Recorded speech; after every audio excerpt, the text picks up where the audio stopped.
جمعے کا دن بہت ہی برکت اور فضیلت کا دن ہے، اور جمعے کا دن تمام دنوں کا سردار ہے، یعنی جتنے بھی دن سنیچر سے لے کر جمعرات تک ہیں ان سب میں سب سے بہتر دن جمعے کا دن ہے۔ اللہ تعالیٰ نے اس دن میں بہت سی خصوصیات رکھی ہیں اور بہت سی فضیلتیں رکھی ہیں۔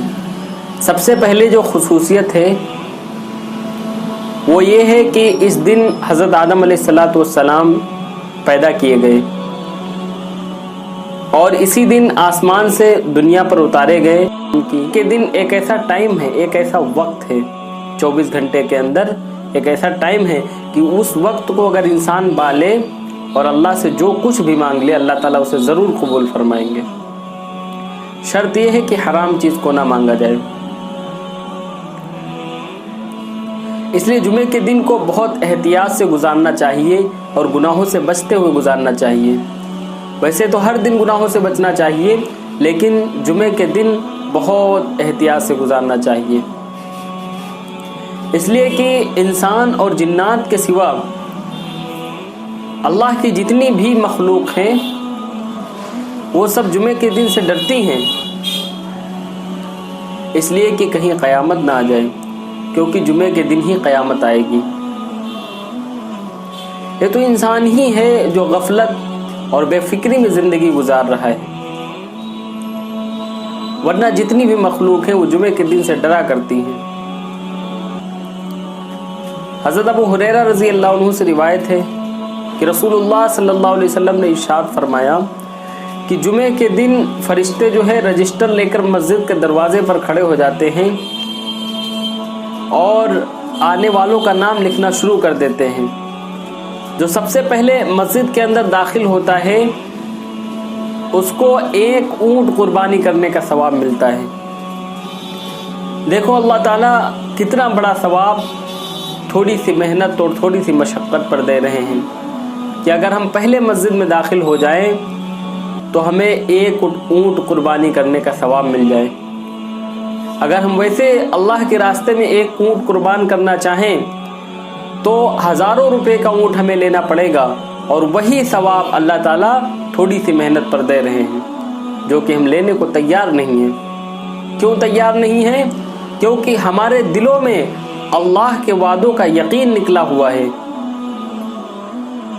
ہمیں جو ہے نیکی کرنے پر کیا ثواب ملے گا اس کا یقین ہمارے دلوں سے نکلا ہوا ہے، اور ہمیں برائی کرنے پر کیا گناہ ملے گا اس کا یقین ہمارے دلوں سے نکلا ہوا ہے۔ اور جب تک ہمارے دلوں کا یقین نہیں بدلے گا، ہمارے دلوں میں اللہ کے وعدوں کا یقین نہیں آئے گا، تب تک کہ ہمارا اعمال پر آنا آسان نہیں ہوگا، تب تک ہم اعمال پر آ ہی نہیں سکتے۔ اور جو دوسرے نمبر پر مسجد کے اندر داخل ہوتا ہے اسے ایک گائے قربانی کرنے کا ثواب ملتا ہے۔ پھر اسی طرح ثواب کم ہوتا چلا جاتا ہے، یہاں تک کہ ایک میڈھا قربانی کرنے کا ثواب، پھر ایک بکری صدقہ کرنے کا ثواب، اور جو سب سے لاسٹ میں داخل ہوتا ہے یعنی خطبہ شروع ہونے سے پہلے جو سب سے آخری میں داخل ہوتا ہے اس کو ایک انڈا صدقہ کرنے کا ثواب ملتا ہے۔ اور یہ ثواب لکھنے کا جو سلسلہ ہے یہ خطبہ شروع ہونے سے پہلے تک رہتا ہے، اور جب خطبہ شروع ہو جاتا ہے تو فرشتے اپنا رجسٹر بند کر دیتے ہیں اور خطبہ جو ہے سننے میں مشغول ہو جاتے ہیں۔ اور جو خطبہ شروع ہونے کے بعد جو مسجد میں داخل ہوتا ہے اس کا نام فرشتوں کے رجسٹر میں نہیں ہوتا ہے۔ اس لیے ہمیں کم سے کم اتنی کوشش ضرور کرنا چاہیے کہ ہم خطبہ شروع ہونے سے پہلے مسجد میں داخل ہو جائیں تاکہ ہمارا نام فرشتوں کے رجسٹر میں آ جائے۔ اور جو لوگ خطبہ نہیں سنتے ہیں اور جمعے کی نماز پڑھ لیتے ہیں تو ان کی نماز تو ہو جاتی ہے، فرض جمعے سے اتر جاتا ہے، لیکن خطبہ نہ سننے کا گناہ ہوتا ہے، اس لیے کہ خطبہ سننا واجب ہے۔ اور آپ صلی اللہ علیہ وسلم نے فرمایا کہ جو شخص خطبہ سکون اور اطمینان سے سنے اور کوئی بیجا حرکت نہ کرے، کسی سے بات چیت نہ کرے، اس کے پچھلے جمعے سے لے کر اس جمعے تک سارے گناہ اللہ تعالیٰ معاف فرما دیتا ہے۔ اس لیے خطبہ بہت سکون اور اطمینان سے سننا چاہیے۔ بعض لوگ غلطیاں کرتے ہیں کہ خطبہ ختم نہیں ہو پاتا اور کھڑے ہو جاتے ہیں، اور اس چیز کو بھی ذہن میں رکھیں کہ جب خطبہ پڑھا جا رہا ہو تو وہاں پر کوئی تسبیح بھی نہ پڑھی جائے، کوئی تسبیح نہ پڑھی جائے، نہ سبحان اللہ کی، نہ الحمدللہ کی، نہ اللہ اکبر کی۔ اور بعض لوگ یہ بھی غلطیاں کرتے ہیں کہ جب خطبہ میں آپ صلی اللہ علیہ وسلم کا نام آتا ہے تو درود شریف پڑھنے لگتے ہیں، وہ بھی ہمیں نہیں کرنا چاہیے۔